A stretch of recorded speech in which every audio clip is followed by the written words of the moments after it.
ఎట్టకేలకు రాజ్యం అనే కన్నతల్లి రుణం తీర్చుకోవడానికి సంసిద్ధుడు అయ్యావా బిడ్డ?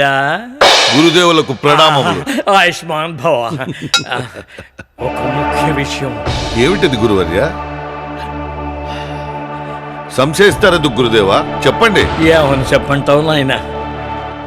నువ్వు నిర్వర్తించే ఈ కార్యంలో విజయాన్నైతే సాధిస్తావు కానీ సందేహించక చెప్పండి గురుదేవా.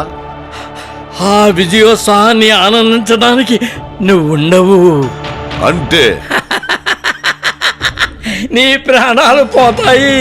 అంతేనా? ఆ, ఇంకా ఏ ప్రళయం వస్తుందో అని కలవరపడ్డాను. ఆ, పోనీయండి గురుదేవా, పోనీయండి.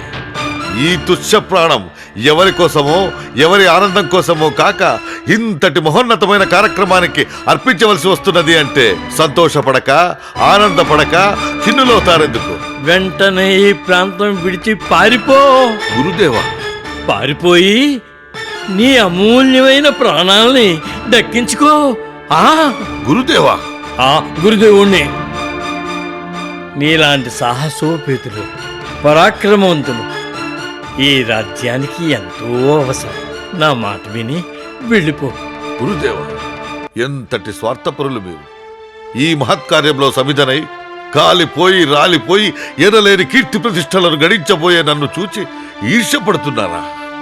లేక ఒక తండ్రిగా, ఒక గురువుగా ఈ పేదవానిని దరిచేర్చుకొని తమ యొక్క విద్యలన్నీ నాకు ధారపోసి ఆశ చావక ఆత్మీయత అడ్డురాగా వెన్నుచూపి పారిపోమంటారా పిరికివాని వలె? గురుదేవా, వాయు జల అగ్ని ఆకాశ పృథ్వీభూతముల సాక్షిగా నా మేన ప్రాణాలున్నంత వరకు నా ప్రాణం తెలుగు జాతికే అంకితం, పునరంకితం. నా తెలుగింటి ఆడపడుచులకు, సమస్త ప్రజానీకానికి, నా చిట్టి చిట్టి తమ్ముళ్లకు, చిన్నారి చెల్లెళ్లకు నమస్కృతులు తెలియజేస్తున్నాను సవినయంగా. నాకు సమాజమే దేవాలయం, ప్రజలే నాకు దేవుళ్ళు. భయపడకండి.